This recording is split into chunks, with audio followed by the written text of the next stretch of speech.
Hebu simama mshangilie Yesu, maana amekupa uhai, amechukua kilio chako, ametembea na wewe, amekuinua, amekuponya, amekupa baraka zake siku leo. Wapi kelele ya Yesu jameni?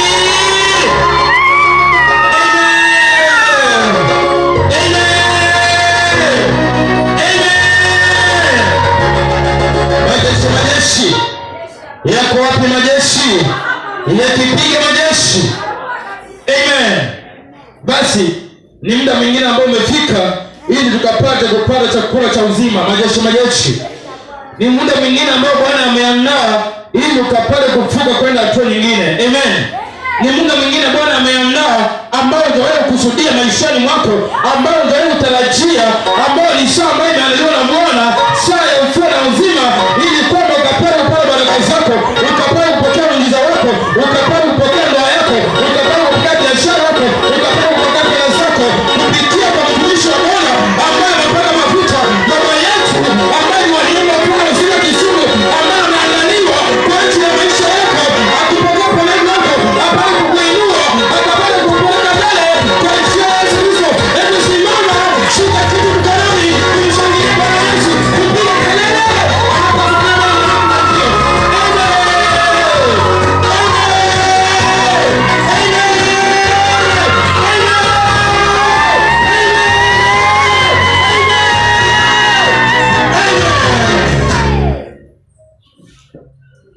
Baba Mungu, katika jina la Yesu Kristo, hiyo ni siku nyingine ambayo wewe mwenyewe umetengeneza na umeiandaa katika jina la Yesu.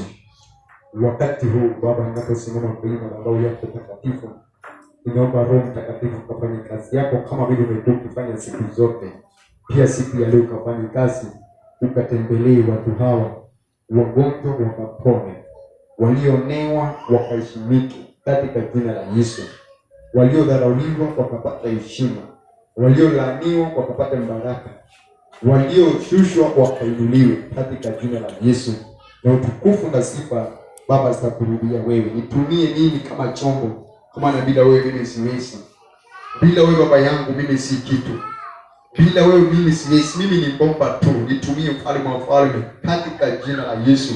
Kwa maana ni wewe uliyeniita, wewe uliyenileta hapa Kisumu ili nikapate kufanya kazi yako katika jina la Yesu. Ukaonekane mwenyewe, ukatawale mwenyewe katika jina la Yesu. Ukatembelee watu hawa mwenyewe katika jina la Yesu. Kama wewe ni Mungu wetu na hakuna mwingine kama wewe Bwana. Na kama hanga ya kibosi pamoja na mashetani wake, pamoja na wachawi wake, pamoja na majini wake, na waweka chini ya nyayo zangu katika jina la Yesu. Baba, naachilia nguvu zako ukatawale mwenyewe, ukadhihirike, ukaonekane, ukakomboe watu hawa, na ni katika jina la Yesu Kristo. Na kila mtu aseme amen. Amen. Naomba kila mtu akae. Naomba tukae. Amen. Majeshi yako wapi? Majeshi yakipiga majeshi. Amen. Siku ya leo ni siku nyingine ambayo Bwana Yesu ameiandaa kwa ajili ya maisha yako, na Bwana amemtutia nguvu, amenitia nguvu, amenituma kwa ajili ya maisha yako. Amen. Wiki yote tumekuwa hapa tukiendelea kujifunza, tukajifunza mambo mengi sana, na Bwana akatembea kwa njia zake. Kwa hiyo hata siku ya leo Bwana ataka kutembea kwa makuu, ataenda kutembea tena kama ilivyo kawaida yake, na utafunguliwa na mambo yako itaenda kuwa salama. Bwana asifiwe. Somo langu la leo linaitwa amekuja kuharibu. Amekuja kuharibu. Somo langu la leo linaitwa amekuja kuharibu. Amekuja kuharibu. Ndugu zangu, kama vile nimekuwa nikiwaambia siku zote, ni kwamba mtu ni roho yenye nafsi inayokaa ndani ya nyumba, na nyumba yenyewe ni mwili wako. Amen. Mtu ni roho yenye nafsi inayokaa ndani ya nyumba, na nyumba yenyewe ni mwili wako. Pia nimekuwa nikikwambia kwamba Yesu ama Mungu ni roho yenye nafsi, yani ni roho ambayo haina mwili. Bwana asifiwe. Pia naye shetani ni roho ambayo haina mwili, lakini huwa anatumia mwili wa binadamu. Akitaka kufanya shughuli hapa duniani, akitaka kufanya kazi hapa duniani, shetani ni lazima atumie mwili ambao ni wewe, ama mwili ambao ni binadamu, hapo na makala zake. Amen. Naye Yesu ili afanikiwe kufanya kazi hapa duniani huwa anatumia mtu, anatumia binadamu, anatumia mwili wako, anatumia mwili wa wachungaji. Maana unaona kuna wachungaji, kuna manabii, kuna maapostoli, hawa ni watendakazi. Yaani hao, hizo ni vyombo ambazo Bwana Yesu amezileta hapa duniani kwa kusudi lake, ili apate kuzitumia kufikia watu wake, majeshi. Yaani wewe umekuja hapa ukiwa umeokoka. Yesu mwenyewe amekuleta hapa duniani ili akapate kukutumia wewe kama chombo. Amekuleta hapa duniani ili akapate kukutumia wewe ili kufikia watu wengine. Amekuleta hapa duniani wewe ili akapate kuinua watu wengine. Amekuleta hapa duniani ili akapate kukutumia, majeshi. Pia vile kuna waganga na wachawi. Waganga ni watendakazi wa kuzimu, wanafanya kazi ya baba yao. Kuna maprimasoni, kuna yani watu wasiri, wasoma nyota, yani watu wakufanana na hao walikuja huku, na hao ni watendakazi wa shetani. Wao wanafanya kazi ya baba yao shetani. Bwana Yesu asifiwe. Ndio maana tunakuambia amekuja ili kuharibu. Kuna mtu kabisa alikutembelea, na wakati alipotembea kwa nyumba yako, wakati alipokuja kwako kutembelea, mambo yako ikabadilika. Wakati alipoingia kwa nyumba yako, vurugu zikaanza. Alikuja kama rafiki, ndio alikuja kama rafiki, lakini ndani yake alikuwa shetani 100%. Wakati alipokuja kwako, sasa mambo ikaanza kuleta vurugu. Wakati alipokuja kwako, magonjwa ikaanza kupata watoto wako. Wakati alipokuja kwako, mkaanza kukosana. Wakati alipokuja kwako, watoto wako pesa kuendelea na masomo zikaisha. Wakati alipokuja kwako, magonjwa ikaingia kwa nyumba yako. Wakati alipoingia kwako, biashara yako ikaisha. Wakati alipoingia kwako, akakuja kama mshauri, akakuja kwamba anataka kukuelekeza, lakini kilicho ndani ya moyo wake ni tofauti na kile anachotaka kukuambia. Bwana Yesu asifiwe. Yaani yuko kinyume, amekuja kama angeli, amekuja kama kitu kizuri. Ndio maana ilifika wakati tukaambiwa, vaeni silaha zote za Mungu ili mkapate kuzipinga hila za shetani. Hila ni ukweli uliopigiwa mahesabu. Ukweli uliopigiwa, yani ni uongo uliopigiwa mahesabu. Ni uongo lakini umepigiwa mahesabu. Wanakuja kama malaika, wanakuja kama dhahabu, kumbe ndani yake ni shetani 100%. Na hivyo mimi nikatambua kweli kabisa, kuna watu wakitembea kwako, kuna mtu alikutembelea kama rafiki, na baada ya pale mambo ya kwako ikaharibika, huduma yako ikaanza kuisha, kule kuomba kwako kaanza kuisha, ukaanza kukosa breakthrough ya maombi, ukaanza kukosa breakthrough ya kusoma Biblia, ukaanza kukosa amani kwa nyumba yako, ukaanza kunyongwa. Alikuja kama rafiki, kumbe alikuwa shetani. Wakati ulipomkaribisha kama rafiki, akakuja sasa pale shetani akapata nafasi, akapata nguvu za kuingia ndani ya mwili wako, ndani ya maisha yako. Na siku ya leo nataka nikuambie, Bwana Yesu amekuja kwa hii nyumba ili akapate kukomboa. Siku ya leo yeyote aliyekuja kwako kwa nia mbaya, unaenda kumshambulia, unaenda kumpiga, unaenda kumuondoa kwa maisha yako, na mambo yako itaenda kuwa salama kabisa. Utaenda kuwa na amani kwa nyumba yako kwa jina la Yesu. Watoto wako wataenda kusoma tena kwa jina la Yesu. Utaenda kupata kazi kwa jina la Yesu. Utaenda kuinuliwa kwa jina la Yesu. Huduma yako itaenda kusonga mbele. Utaenda kujenga kabisa kwa jina la Yesu. Sina maana kwamba yeyote aliyekuja kwako ambaye sina maana kwamba alikuwa shetani, hapana. Kuna wengine walikuja kwako wakiwa ni kiumbe, wakiwa wanatumiwa na Mungu, wakakuja kukubariki. Hao sina wasiwasi na wao. Amen. Tako nielewe. Kuna wengine walikuja kwako wakiwa wametumiwa na Mungu, wakaleta baraka kwako. Kwa hiyo hao usishughuliki na wao. Nataka kushughulika na wale waliokuja kama rafiki, lakini ni shetani 100%. Wakati alipotembea kwa kile kibanda chako, wakati alipotembea kwa ile familia yako, wakati alipotembea kwa ile biashara yako, wakati alipokutembelea kwa ile ofisi yako, mambo ikaanza kuharibika, kazi ikaisha, mtaji ikaisha, mambo yako ikaisha. Alikuja wewe kwa plodi zako, alikuja kwako kutembelea. Wakati alipoingia tu, watu wakaanza kuhamahama, nyumba zako zikabaki bila watu, kwa maana ni shetani na alikuwa amekuja kwa nia kuharibu. Kwa maana wakati unapoendelea yeye afurahii, wakati unapoendelea yeye anahuzunika, wakati wewe umekaa maisha mazuri bila magonjwa, yeye anasikia wasiwasi. Ndio maana aliamua kujileta mwenyewe kama rafiki ili atulete magonjwa kwako. Unasumbuka hivi kwa maana kuna rafiki alikutembelea. Lakini nataka nikuambie siku ya leo, Bwana Yesu yupo ndani ya nyumba. Bwana Yesu yupo ndani ya nyumba. Utaenda kuinuliwa tena kwa jina la Yesu. Utaenda kumbadilishwa tena kwa jina la Yesu. Na shetani waliyeingia kwako kupitia kwa rafiki zako siku ya leo, utaenda kuwafiatua, utaenda kuwashughulikia, utaenda kuwabomoa, utaenda kuinuka tena kwa jina la Yesu. Utaenda kuinuliwa tena, utaenda kupiga hatua tena, utaenda kusonga mbele tena, utaenda kuwa na amani tena, utaanza kulala vizuri siku ya leo, utaanza kuota ndoto nzuri siku ya leo katika jina la Yesu. Kama unakubaliana na mimi sema haleluya. Ni lazima wataenda kuachia kabisa kwa jina la Yesu. Nataka tuangalie katika kitabu cha John chapter 10. Ni kweli kabisa alikuja. Ndugu zangu, kwa taarifa yako, hakuna mtu ulimwengu hauna mwenyewe. Sisi sote tulifanya kukuja. Dunia hii haina mwenyewe, kila mtu alifanya kukuja. Ndio maana wewe tunakusherekea wakati badili yako ikifika, unaona unasherekea. Kwa maana haukuwepo, lakini katika wakati ukakuja. Bwana Yesu asifiwe. Kile kitu kinacholeta tofauti kati ya mtu na mtu mwingine ni ile njia uliyokuja nayo. Wewe ulikuja, lakini ulikuja kufanya nini? Bwana Yesu asifiwe.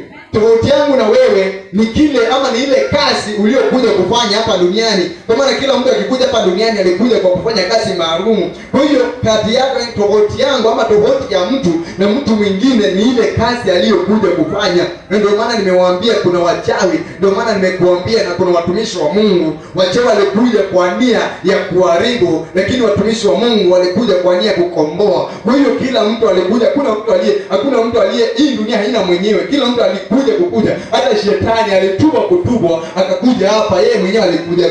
Ndio maana analeta matatizo kwa nyumba yako, ndio maana anakusumbua wewe, ndio maana hauna amani. Lakini siku ya leo tunaenda kumpiga, tunaenda kumteketeza, tunaenda kumfiatua kwa jina la Yesu, na mambo yako itaenda kuwa salama, njia zako zitaenda kunyoka tena kwa jina la Yesu.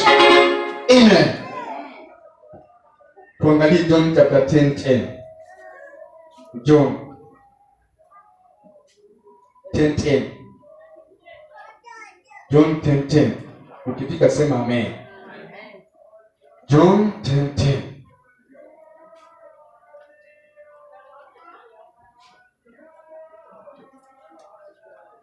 Hallelujah. John 10. Tasoma kama vile ilivyoandikwa. Nasema mwivi haji ila haibe na kuchinja na kuharibu. Mimi nalikuja ili wawe na uzima, kisha wawe nao tele. Bwana asifiwe. Mwivi, unaona huyu ni shetani. Usisahau huyu ni shetani. Amefananishwa na mwivi, anaitwa mwivi kwa maana yeye kazi yake alikuja kuiba, kuharibu na kuchinja. Lakini Bwana Yesu akasema na mimi nilikuja ili wawe na uzima, na tena wawe na uzima tele. Bwana asifiwe. Ni kweli kabisa, shetani alikuja kwa maisha yako kwa namna, kwa njia ya rafiki. Alitembea kwa njia zako, masomo ikaisha, ukawa akili hamna, haupati ushikanishi chochote, yako mkaanza kuburukana na mzee wako. Alikuja akaingia kwa njia hiyo. Lakini nataka nikuambie pia na yeye Yesu alikuja ili uwe na uzima, na tena uzima tele. Alikuja ili ukombolewe, alikuja ili anyoshe njia zako, alikuja ili upate kuinuliwa, alikuja ili upate kupiga hatua, alikuja ili upate kuwa tajiri, alikuja ili upate kufanikiwa, alikuja ili upate kuwa na afya. Kwa hiyo haijalishi ni nani aliyekuja kwako, haijalishi alikuwa na nguvu za namna gani, haijalishi alikuwa ametumwa kutoka wapi. Nataka nikuambie kunaye Yesu mwana wa Mungu aliye hai, aliyekuja ili upate kuwa na uzima, alikuja ili upate kuwa na amani, alikuja ili upate promotion, alikuja ili upate kuwa na maisha mazuri, alikuja ili watoto wako wapate kusoma. Haleluya! Siku ya leo nataka nikuambie ni lazima mambo yako itaenda kunyoka tena, utaenda kuinuliwa tena. Wamekuteza kweli, wamekuteza kweli, wamekuonea kweli, wamekudhulumu kweli, wamekuangusha kweli, wamekudharau kweli, wamekulaani kweli. Lakini siku ya leo Bwana Yesu yupo ndani ya nyumba ili akapate kukomboa maisha yako. Bwana Yesu yupo ndani ya nyumba ili apate kukuinua. Bwana Yesu yupo ndani ya nyumba ili ukapate kupiga hatua. Bwana Yesu yupo ndani ya nyumba ili watoto wako wakapate kuwa na afya. Bwana Yesu yupo ndani ya nyumba ili ukapate kupata mzee. Bwana Yesu yupo ndani ya nyumba ili ukapate kupata mke. Bwana Yesu yupo ndani ya nyumba ili ukapate kazi. Bwana Yesu yupo ndani ya nyumba ili watoto wako wakakombolewe. Bwana Yesu yupo ndani ya nyumba ili ukapate kuinuliwa. Bwana Yesu yupo ndani ya nyumba ili ukapate kupiga hatua. Bwana Yesu yupo ndani ya nyumba ili milango yako ikafunguke. Ni kweli kabisa, alikuja kama rafiki, akafunga milango yako, akafunga njia zako, lakini nataka nikuambie siku ya leo, Bwana Yesu yupo ndani ya nyumba na mambo yako itaenda kunyoka, milango yako itaenda kunyoka, milango yako itaenda kufunguliwa katika jina la Yesu. Biashara yako itaenda kuinuliwa tena, utaenda kuwa na amani tena, utaenda kuwa na promotion tena katika jina la Yesu. Haleluya! Tutaenda kueleweka kwa jina la Yesu, kwa maana Yesu mwenyewe yupo ndani ya nyumba. Tunaona hapa shetani anafananishwa na mwivi.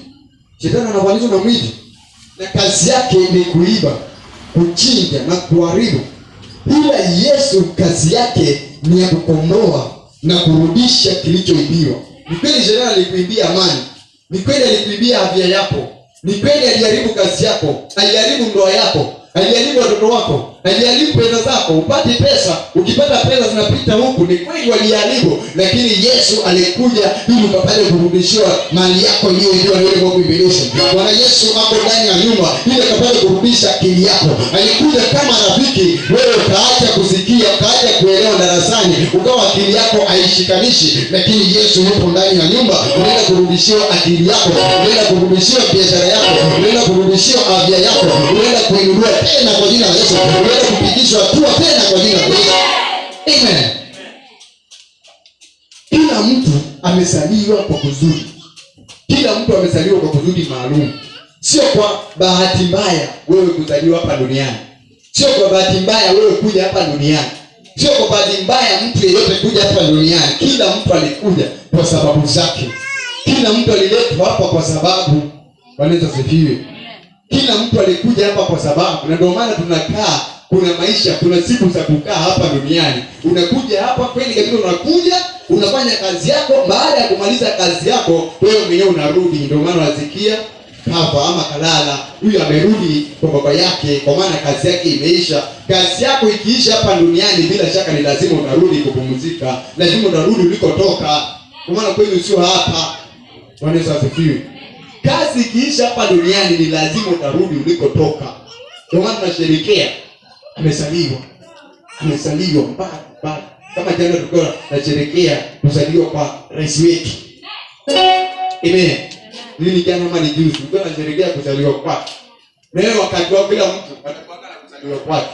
Kwa maana hakuwa huko duniani, lakini yeye akakuja ili siku moja awe rais. Ndio maana anaendelea kutimiza kusudi lake, kutimiza kazi yake. Pia wewe uko hapa kwa kusudi. Pia kuna wale wengine walikuja na wanakuja kama marafiki, wengine wanakuja tu wanatumwa na mashetani. Akikuja kwako unaanza kulala njaa, unaanza kukosa pesa za chakula. Akiingia kwako basi mambo inaisha. Unaanza kung'ang'ana. Muuliza hata pesa upati kabisa, lazima mtu anakukumbuka. Kwa sababu yupo aliyekuja ili apate kuharibu mambo yako. Sasa nikwambie, mambo tunayoyaona na macho ni tofauti sana na mambo ya ulimwengu wa roho. Roho ni tofauti na mwilini. Mambo tunayoyaona mwilini ni tofauti na mambo inayofanyika ama inayotendeka katika ulimwengu wa roho. Mwilini tunaona vingine na rohoni ni vingine kabisa. Amen. Mwilini unaona vingine na rohoni unaona kingine kabisa. Huyo ukikaa hivi ni ngumu sana kuelewa huyu mtu ni rafiki wa aina gani. Huyo wanalielewa yako, kama kuna mtu unapaswa kumheshimu sana, ni wewe unapaswa kujiheshimu sana wewe mwenyewe. Watu wengine umjui. Yaani ni wewe mwenyewe unapaswa kujiheshimu sana. Yaani watu wengine uwaogope, uwape heshima sana. Unaelewa? Wengine uheshimu sana. Uheshimu sana wengine. Yaani wewe ndio unapaswa kujielewa na kujiamini peke yako. Wale wengine wako na sababu zao. Kwa hiyo kuwa makini sana. Hata wakati unapoingiliana na watu kuwa makini sana. Ingiliana na wao ukijua anaweza kuwa shetani ndani yake. Anaweza kuwa huyu ni mtu lakini ndani yake ni shetani. Uwe makini sana. Bwana Yesu asifiwe. Maana wengine wakiingia ukisimiana na wao tu basi mambo yako inaisha, njia zako zinavundika, unaanza kusumbuka. Angalie in the book of John chapter 17. John 17:4. Ni huyo. John 17:4. John 17:4.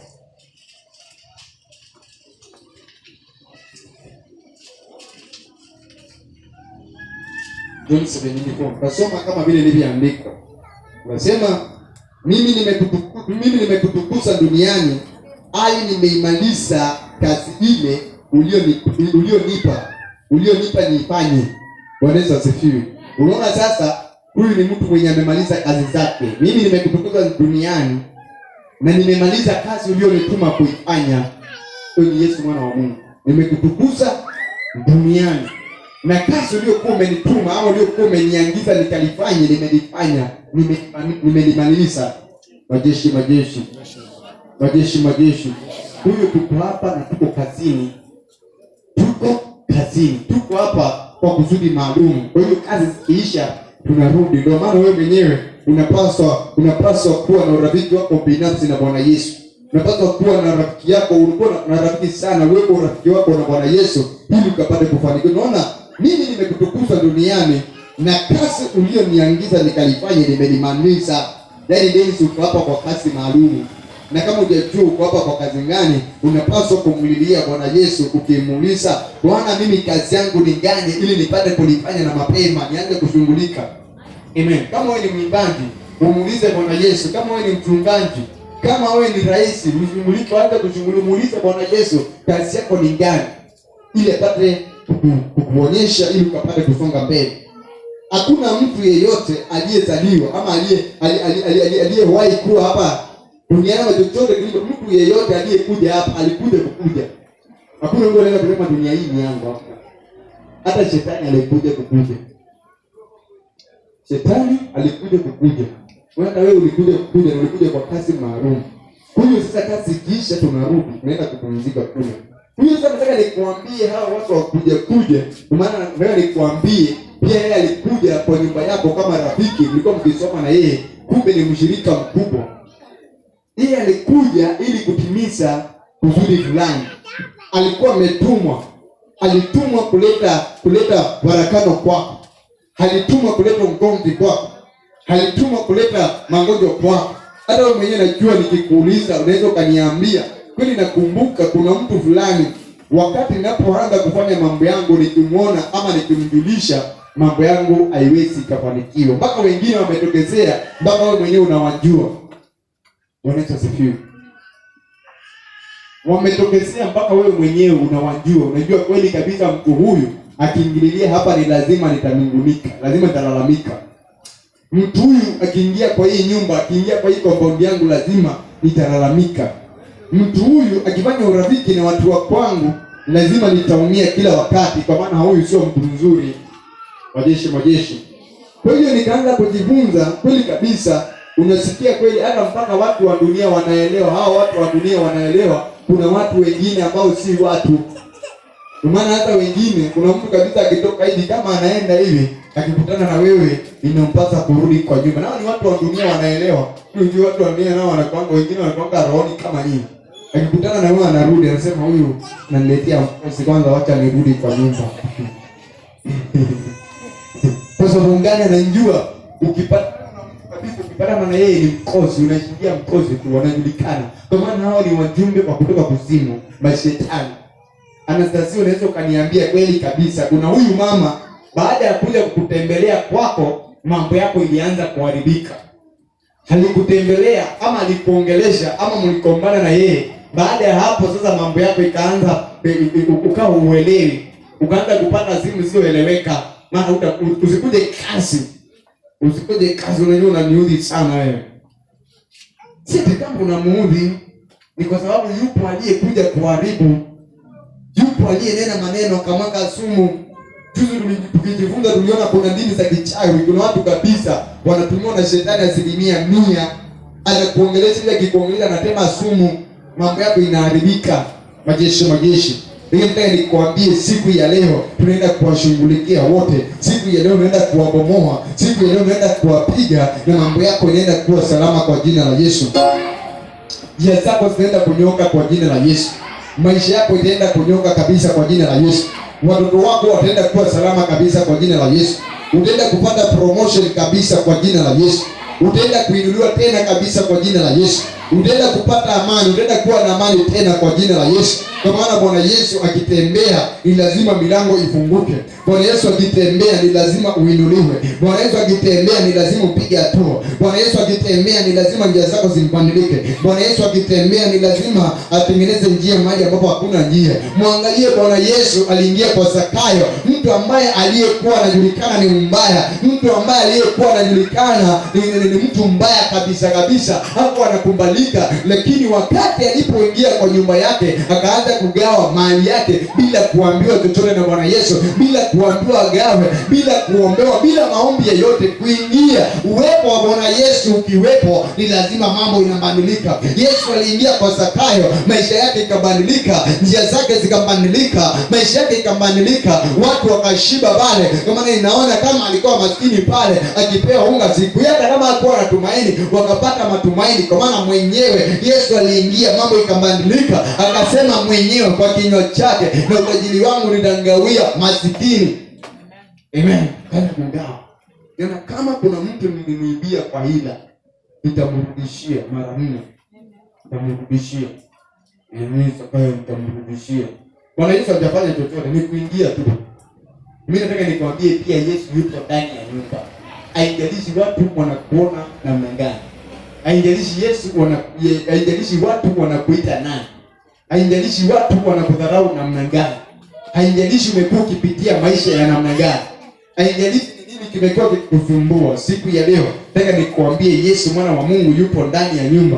Yesu mwana wa Mungu amesikia kilio chako. Yesu mwana wa Mungu amesikia kilio chako ili akapate kukukomboa. Yesu mwana wa Mungu amesikia kilio chako ili akapate kunyosha njia. Yesu mwana wa Mungu amesikia kilio chako ili akapate kukuinua. Umeteseka kweli kabisa. Alikuja akaleta mateso kwako. Alikuja kama mshauri akakushauri ufanye hiki na kile. Wakati ulipofanya ukaingia kwa matope. Wakati ulipofanya ukaingia kwa matatizo. Wakati ulipofanya mambo yako ikaharibika. Wakati ulipofanya maisha yako ikaharibika. Lakini leo niko na habari njema kwamba Bwana Yesu yupo ndani ya nyumba. Yesu yupo ndani ya nyumba ili akapate kukuinua. Yesu yupo ndani ya nyumba ili akapate kubadilisha maisha yako. Yesu yupo ndani ya nyumba ili akapate kunyosha njia zako. Yesu yupo ndani ya nyumba ili ukapate kuheshimiwa. Yesu yupo ndani ya nyumba ili ukapate kupata promotion.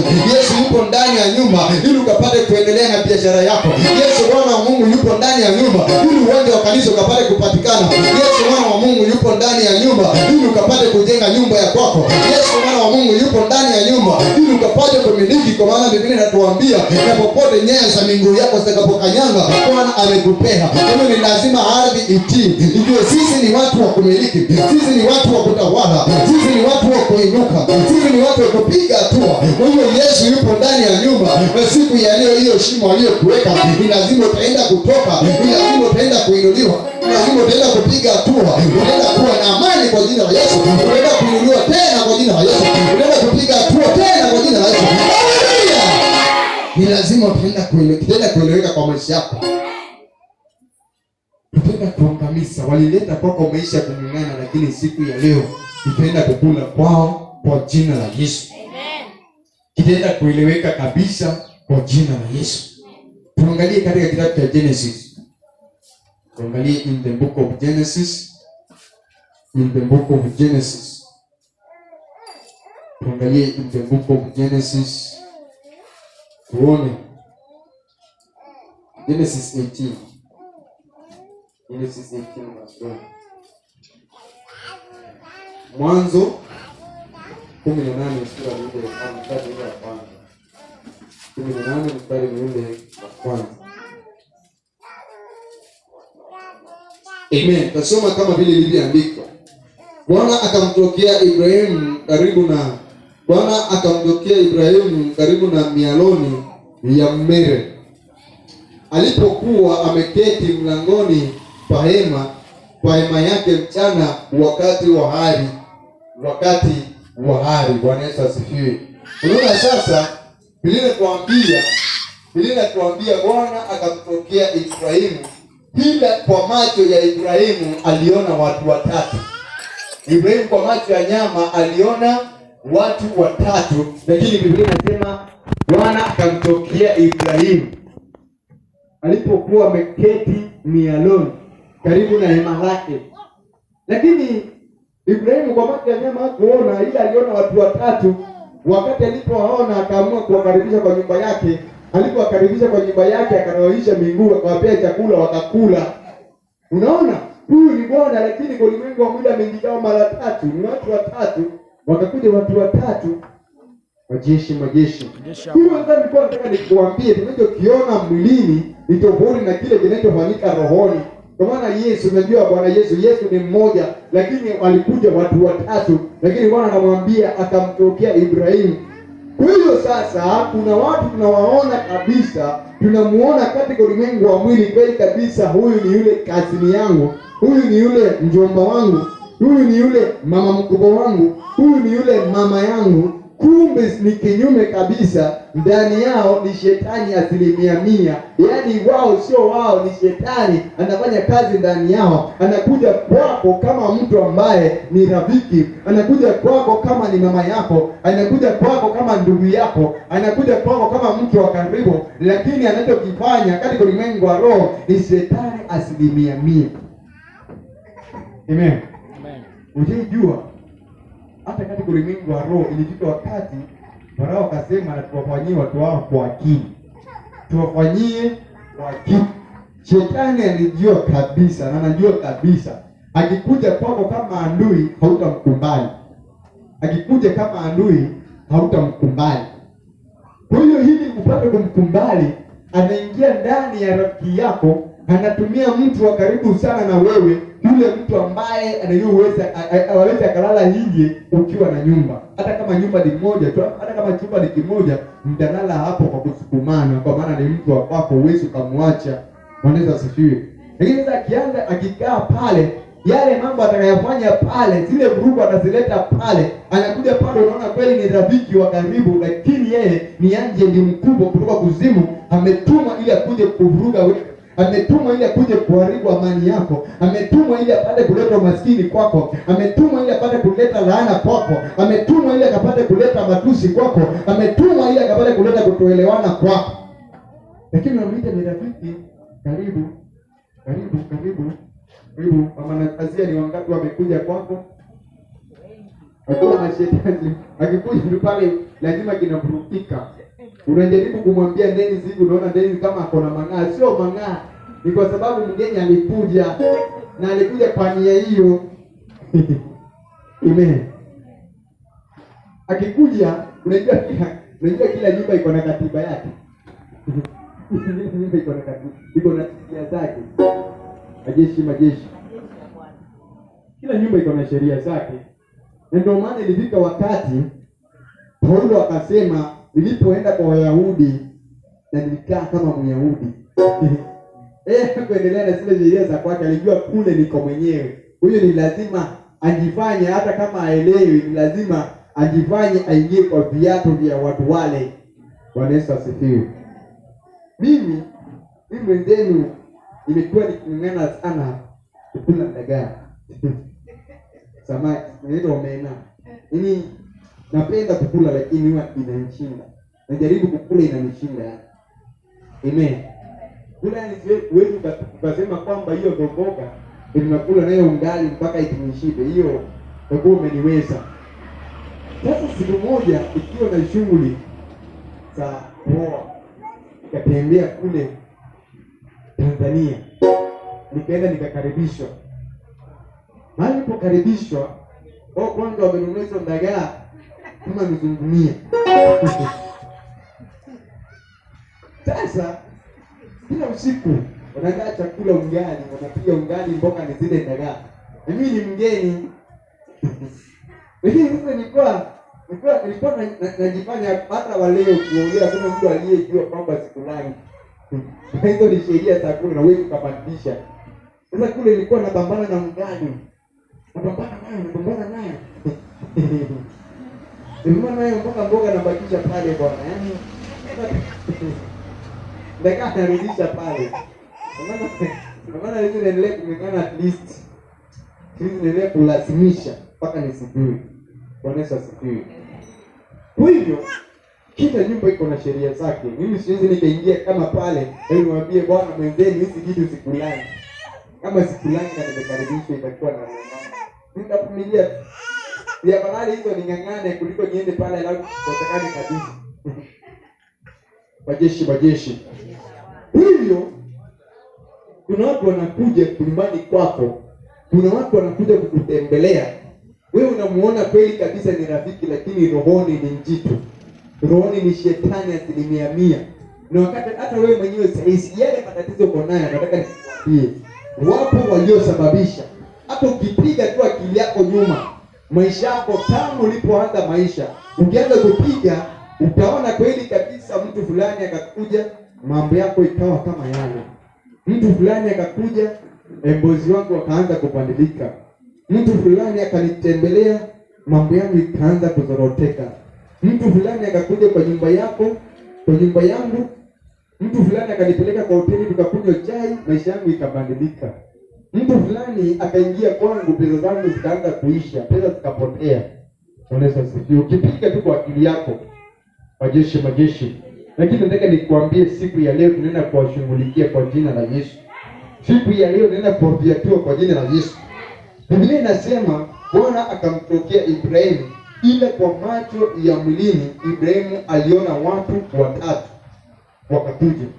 Jambo hili linatufunza nini? Linatufunza kuwa mtu ama watu wanapotokea kwa maisha yako mwilini, utawaona kama ni watu wazuri. Mtu wakati anapotokea kwa maisha yako, ama nikikutembelea, ama mtu akikutembelea kwa nyumba yako, kwa maisha yako, utaona kweli kabisa huyu ni mtu mzuri.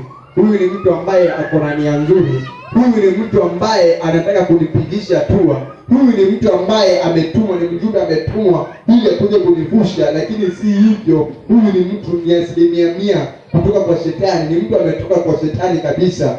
Wewe unaweza usione, ila tambua hivi, kila aliyekuja huwa anakuja na kitu chake.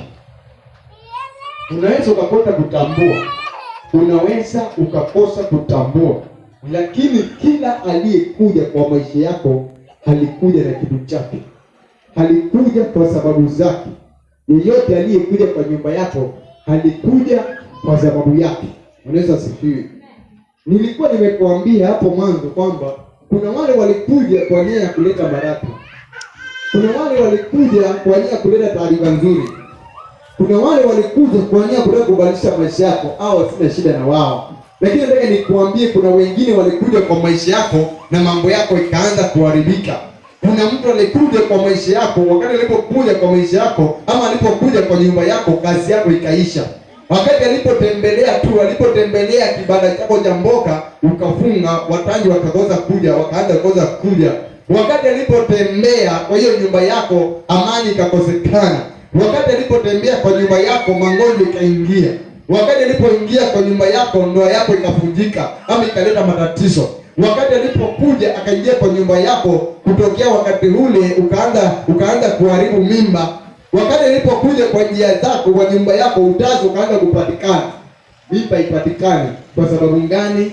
Yupo aliyekuja kutoka kuzimu, arudie kusababisha ukae na maisha ya mateso, ukae kwa maisha ya kulia, ukae kwa maisha ya kunungunika, ukae kwa maisha ya kutopiga hatua. Lakini nataka nikuambie siku ya leo, Bwana Yesu amesikia kilio chako. Bwana Yesu amekusikia wewe. Utaenda kumbadilishwa, utaenda kuinuliwa, utaenda kukombolewa tena kwa jina la Yesu. Maisha yako itaenda kunyoka tena kwa jina la Yesu. Watoto wako wataenda kukombolewa tena kwa jina la Yesu. Njia zako zitaenda kunyoka tena kwa jina la Yesu. Utaenda kupiga hatua tena, mambo yako itaenda kunyoka tena, utaenda kukumbalika tena, utaenda kueleweka tena kwa jina la Yesu. Amen. Kuna mtu alikushauri, wakati uliposhauriwa magonjwa ikakuja kwako, ama ukakushauriwa ukafanya jambo fulani, wakati ulipolifanya likawa mzigo kwako, ukawa utulii, ukawa hauna amani. Kwa maana yeye alikuja kuleta hilo kusudi, alikuja hicho kile kitu alichokuwa ameleta, alikuwa ameleta matatizo, alikuwa ameleta magonjwa, alikuwa ameleta kudharauliwa, alikuwa ameleta kukataliwa. Lakini nataka nikwambie pia naye Yesu amekuja. Yesu yupo ndani ya nyumba. Mambo yako itaenda kuwa salama kabisa kwa jina la Yesu. Ndoa yako itaenda kusimama tena kwa jina la Yesu. Haya magonjwa yaliyoingia kwa nyumba yako kupitia kwa binadamu, siku ya leo utaenda kuyafiatua, utaenda kupona tena kwa jina la Yesu. Kwa maana alikuwa mjumbe aleta habari ya magonjwa. Wakati alipokuja, wewe unakaa tu, kila wakati unakaa maisha ya matatizo, unakaa maisha ya magonjwa, unakaa maisha unyonge, kwa sababu alikuja kuharibu. Lakini siku ya leo Bwana Yesu yupo ndani ya nyumba. Siku ya leo Bwana Yesu yupo mahali hapa. Tunaenda kuviatua, tunaenda kuwashughulikia hawa, tunaenda kuwaviatua wao, tunaenda kuwapiga wao, tunaenda kuangusha chini wao. Tunaenda kusimama tena na kuinuka na kupiga hatua, tunaenda kusonga mbele, tunaenda kumiliki tena, tunaenda kuinunua tena, tunaenda kusonga mbele tena kwa Yesu. Haleluya! Lazima utaenda kuwa na amani tena, lazima njia zako zienda kuwa nzuri tena. Ni kweli kabisa alitembea akiwa anatumiwa na shetani akaingia kwa nyumba yako, lakini nataka nikuambie siku ya leo Bwana Yesu anaenda kutembea kwa nyumba yako. Bwana Yesu ataenda kuingia kwa nyumba yako. Bwana Yesu ataenda kukukomboa tena. Bwana Yesu ataenda kukupigisha hatua tena. Bwana Yesu ataenda kukuinua tena. Bwana Yesu ataenda kumaliza njia zako tena. Bwana Yesu ataenda kumaliza njia yako tena. Utaenda kupokea afya tena kwa jina la Yesu. Utaenda kupokea amani tena kwa jina la Yesu. Utaenda kuinuliwa tena kwa jina la Yesu. Kumadika tena kwa jina la Yesu. Utaenda kupiga hatua tena kwa jina la Yesu. Njia zako zitaenda kunyoka tena. Utaenda kuwa na amani tena. Utaenda kuanza biashara na kufanikiwa tena. Utaenda kumiliki manyumba ya kwako tena. Utaenda kusonga mbele tena kwa jina la Yesu. Amen. Kwa maana Yesu yupo ndani ya nyumba kwa ajili ya maisha yako. Yesu yupo ndani ya nyumba kwa ajili ya maisha yako. Hatutaki kujua alileta nini wakati alipokuja. Hatutaki kujua ni nini kilichobadilika kwa maisha yako wakati mtu huyo alipokutembelea. Tuangalie katika kitabu cha Methali, Proverbs.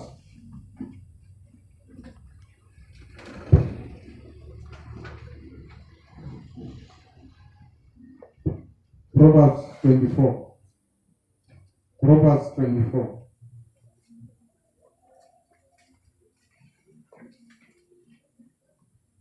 Proverbs 24 verse 15.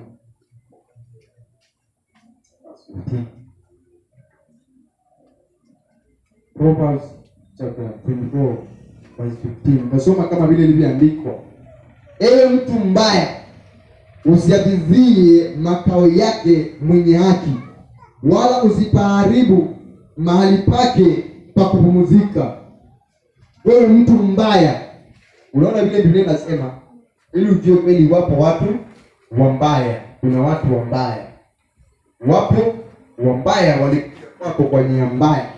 Maana inasema ewe mtu mbaya, usimpizie mwenye haki, usipaharibu mahali pake pa kupumzika. Ukiwa mbaya ingia anaharibu mpaka mahali pa kupumzika. Ndio maana naona wewe mtu mbaya usimtembelee mtu aliye na haki. Mtu aliye sawa usimtembelee, wala usifikirie kuharibu mahali pake pa kupumzika. Hiyo ni Biblia, sio mimi hiyo ni Biblia.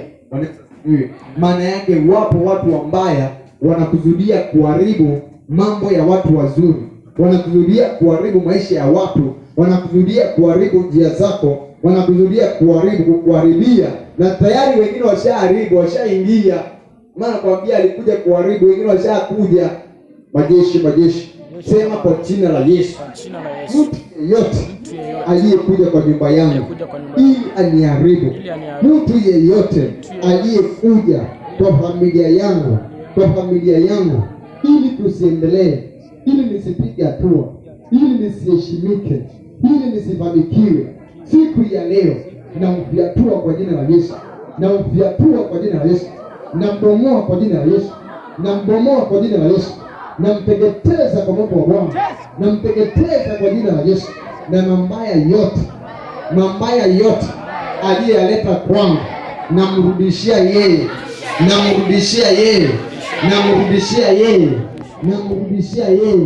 kwa jina la Yesu. Namrudishia yeye kwa jina la Yesu. Namrudishia yeye kwa jina la Yesu. Magonjwa aliyoleta kwangu, namrudishia yeye kwa jina la Yesu. namrudishia yeye kwa jina la Yesu. Ugonjwa aliyoleta kwangu, namrudishia yeye kwa jina la Yesu. Namrudishia yeye kwa jina la Yesu. Umasikini aliyoleta kwangu, namrudishia yeye kwa jina la Yesu.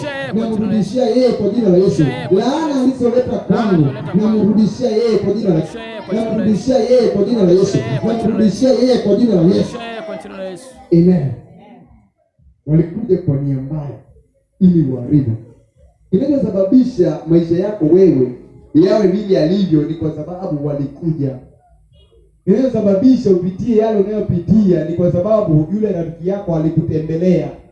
Kinachosababisha ukae maisha ya kunungunika, maisha ya kulalamika ni kwa sababu walikutembelea. Marafiki walikutembelea, alikuja kwako kuharibu.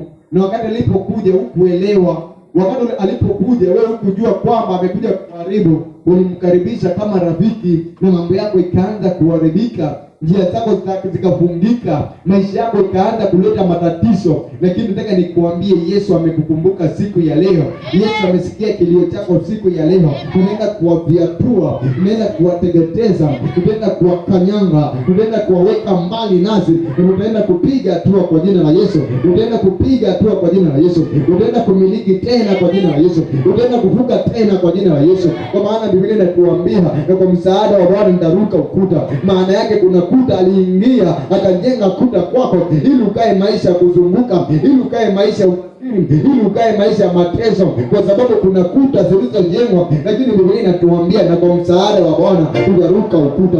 Kwa msaada wa Bwana siku ya leo utaruka huo ukuta aliyouleta kwako, huo ukuta aliyokujengea. Siku ya leo utaenda kuruka kwa jina la Yesu. Siku ya leo utaenda kuruka kwa jina la Yesu.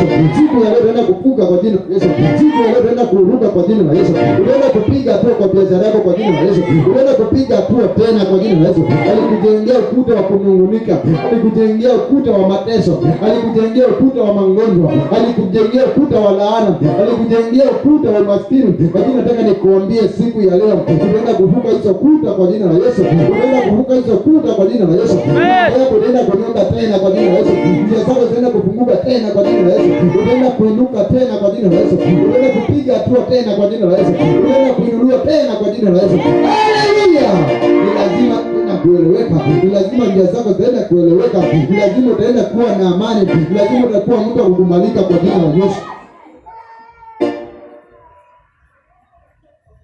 Amen. Unateseka maana yupo aliyekuja. Kwa upande mwingine kuna ambao wamekuja, hao walikuja ili kukubariki. Mali nikwambia vile nilivyokuwa nimekwambia, hao hatuna shida na wao. Waliokuja kwa baraka hatuna shida na wao. Ulio na shida na wao ni wale walileta umaskini kwetu. Ndio shida na wao ni wale walileta ugonjwa kwetu. Ndio shida na wao ni wale walileta kukataliwa kwetu. Ndio shida na wao ni wale walileta kutoendelea kwetu. Ndio shida na wao ni wale walikuja kutuangamiza, kutuumiza, wanaokuja kukwamisha njia zetu, waliokuja kufunga milango yetu, waliokuja kutuzuilia. Au ndio kuna shida na wao, na tutaenda kuwashughulikia, tutaenda kuwapasua, tutaenda kuwabomoa, tutaenda kuwapiga, na mambo yako itaenda kuwa salama kwa jina la Yesu. Njia zako zitaenda kuwa salama kabisa kwa jina la Yesu. Amen.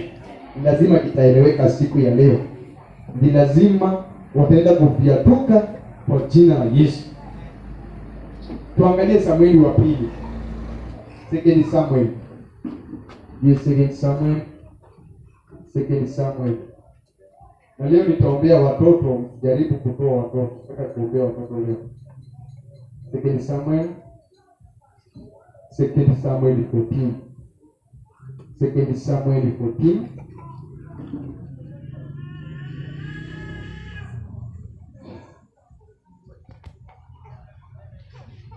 Second Samuel 14 verse 6. Second Samuel 14 verse 6. Second Samuel 14 verse 6. Nitasoma kama vile ilivyoandikwa. Nami mjakazi wako mnalikuwa na wana wawili, na hao wawili wakashindana wandani, wala hapakuwa na mtu wa kuamua, lakini mmoja akampiga mwenzake akamuua. Ili mmoja akampiga mwenzake akamuoa. Bwana Yesu asifiwe. Hapo mtu amekuja ili familia yenu au nyumba yako ama isiwe na amani. Mtu amekuja ili usione furaha, usiwe na furaha kabisa. Unapoona leo watu wanateseka, ni kwa sababu kuna jambo au kitu au mtu aliyekuja kwenu ili awatese, ili mteseke. Kuna mtu alikuja kwako ili upate kuteseka. Kuna mtu alikuja kwako ili ukae kwa maisha ya matatizo. Alikuja kuleta vurugu kwako, alikuja kuleta mateso kwako, na kutokea alipokuja hapajapotokea mtu mwingine wa kukomboa. Ndio maana nakwambia, naye Yesu amesikia kilio chako na utaenda kukombolewa tena. Yesu amesikia kilio chako na mambo yako itaenda kuwa salama, njia zako zitaenda kuwa salama kabisa. Walikuja wakiwa wajumbe wa kutoka kuzimu, lakini nataka nikuambie, naye Yesu amekuja kama mwana wa Mungu, amekuja kukukomboa na mambo yako itaenda kukombolewa tena, maisha yako itaenda kukombolewa tena, familia yako itaenda kukombolewa tena, njia zako zitaenda kukombolewa tena, na utaenda kusema Yesu ni Bwana. Kwa maana kutoka leo, miaka miwili inayokuja, mambo yako itakuwa ya tofauti sana. Utakuwa mtu wa tofauti kabisa. Utashuhudia kwa kinywa chako kwamba Yesu alikuja na akakutetea. Utashuhudia kwamba wakati mmoja ulitembelewa na mtu akaleta magonjwa, akaleta matatizo, lakini Yesu mwenyewe akatembea kwa nyumba yako akakukomboa. Yesu mwenyewe akatembea kwako akakuinua. Yesu mwenyewe akatembea kwako ukajenga. Yesu mwenyewe akatembea kwako ukapata ngari. Yesu mwenyewe akatembea kwako milango ya kuendelea ikafunguka. Yesu mwenyewe akatembea kwako njia zako zikafunguka. Amen. Kama Yesu yupo ndani ya nyumba. Yesu yupo ndani ya nyumba. Hebu tuangalie Ufunuo wa Yohana.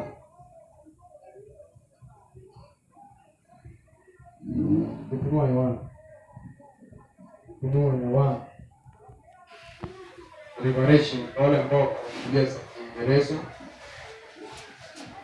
Revelation chapter 16. Revelation 16.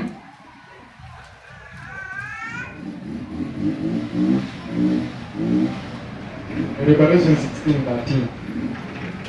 Revelation ama Ufunuo wa Yohana 16 mstari ni ule wa 13. Kama umefika sema amen. Nitasoma kama vile ilivyoandikwa. Nikaona roho tatu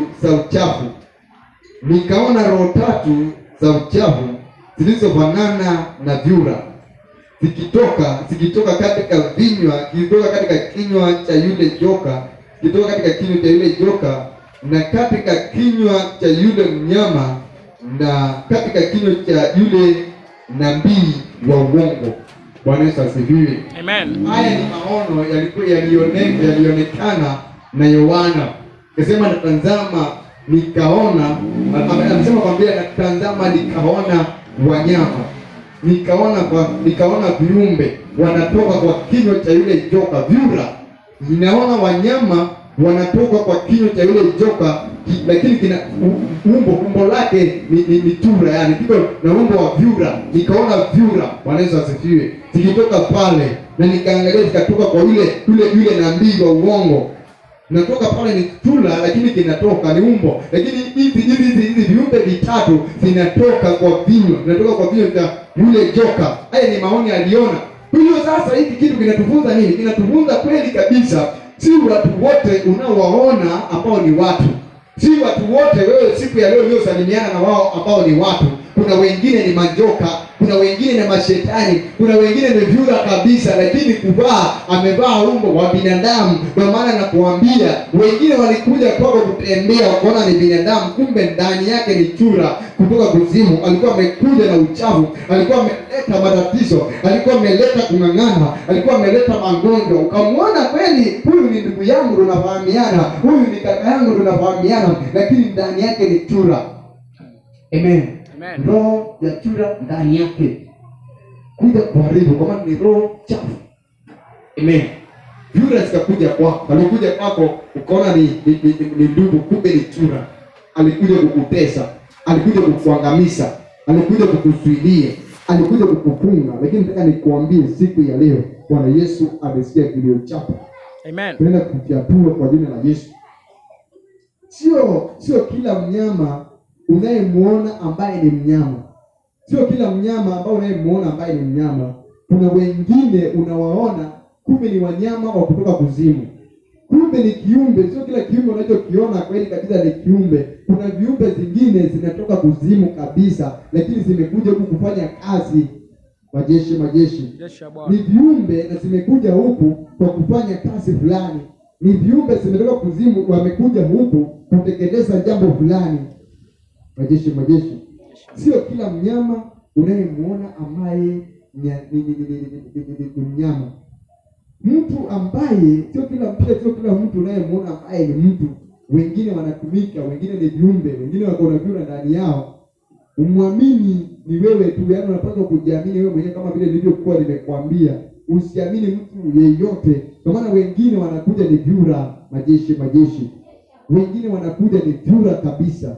Wanakuja ili wapate kukunyanyasa, wanakuja ili wapate kutesa maisha yako, wanakuja ili wakapate kufunga biashara yako, wanakuja ili wakapate kukutesa, wanakuja ili wakapate kukufuka, wanakuja ili usipate kufuka, usipate kupiga hatua. Lakini siku ya leo Bwana Yesu yupo ndani ya nyumba. Ni lazima mambo yako itaenda kunyoka, ni lazima njia zako zitaenda kunyoka tena kwa jina la Yesu. Lazima maisha yako itaenda kubadilika tena kwa jina la Yesu.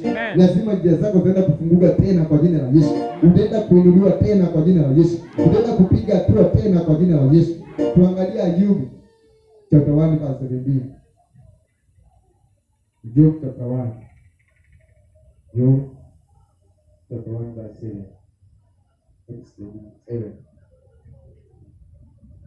Ayubu sura ile ya kwanza. Ayubu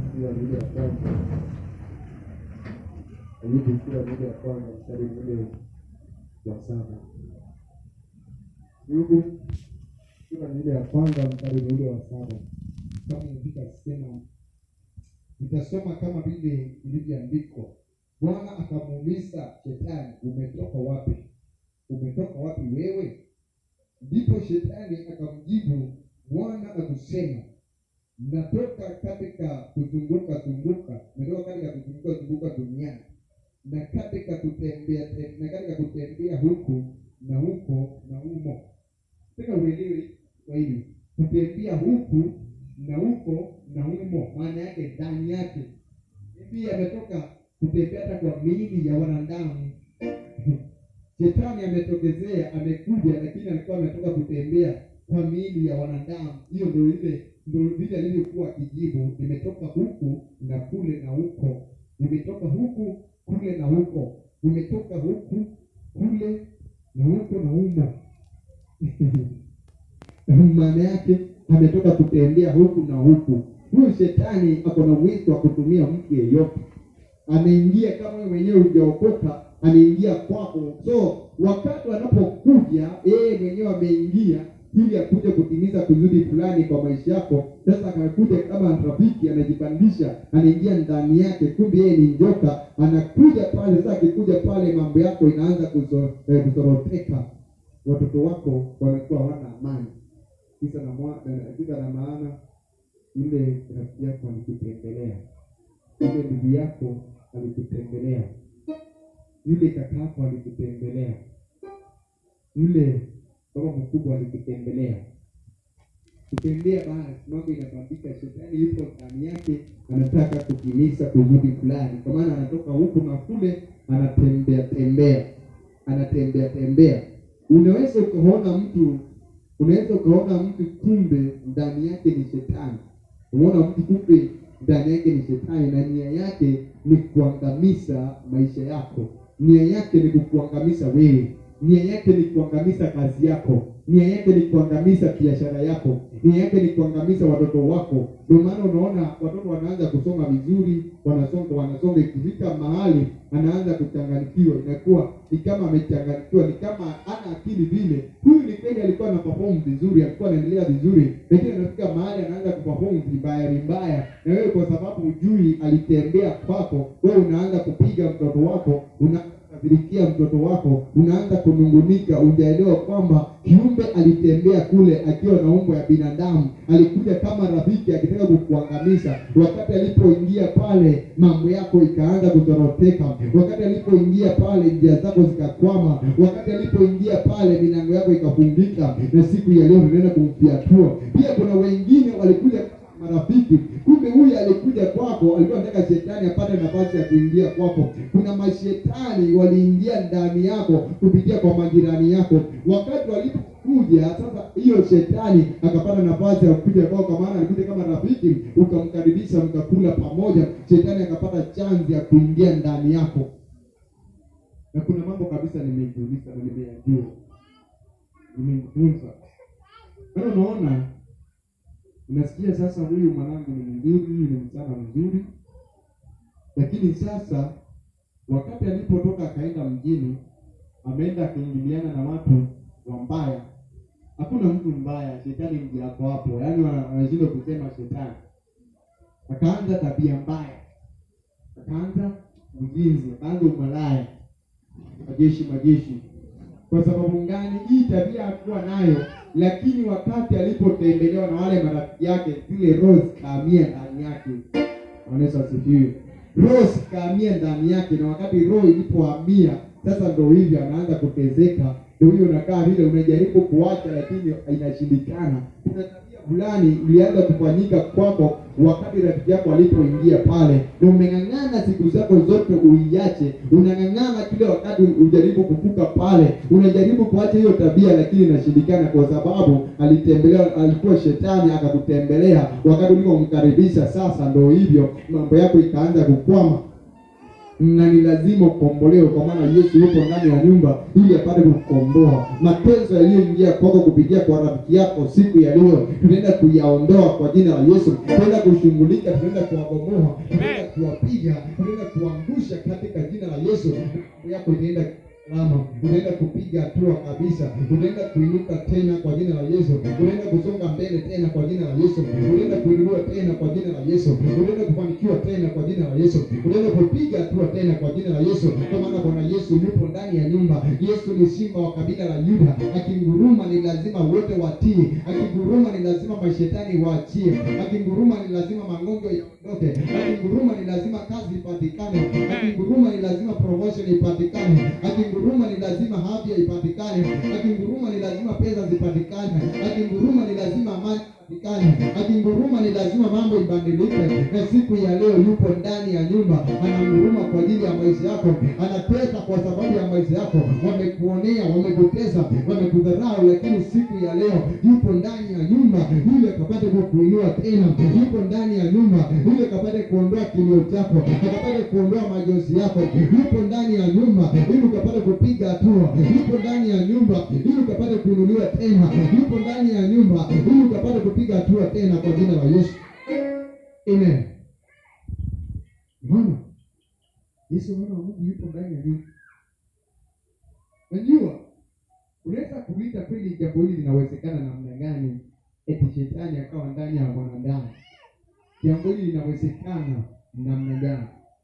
Inawezekanaje? Sasa nikikuona kumbe sio wewe, kumbe ni shetani yako ndani yako, sio wewe, sio mwenyewe. Na maana hayo maroho ama huyo shetani akiwa ndani yako anakusukumia wewe kufanya kitu ambacho ukitaka. Unasikia jambo hili ulipendi, lakini unalifanya. Unasikia ni mangapi unafanyika bila kupenda, unasikia tayari. Mingi sana, kwa sababu alitembea. Mama Deni, ni mangapi wewe mwenyewe umefanya bila kupenda, unasikia tayari. Na ukifanya unaanza kulalamika, sitarudia tena, kwa nini jambo kama hili? Nataka nisimame vizuri, sitarudia tena. Na kwa sababu alitembea akaleta roho ndani yako, unasikia baada ya kufanya ndio utaanza kulalamika. Aya, kuna kitu kila wakati huwa nataka nifunge tatu kavu.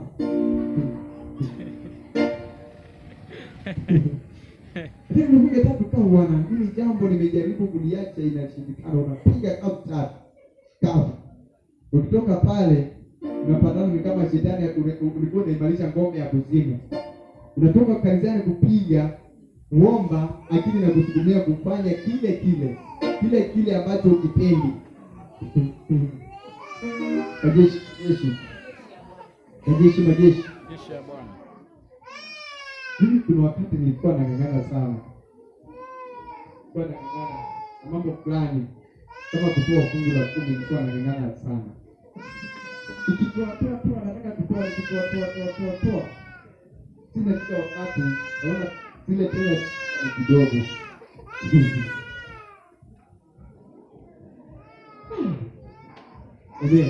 Kwa nang'ang'ana sana.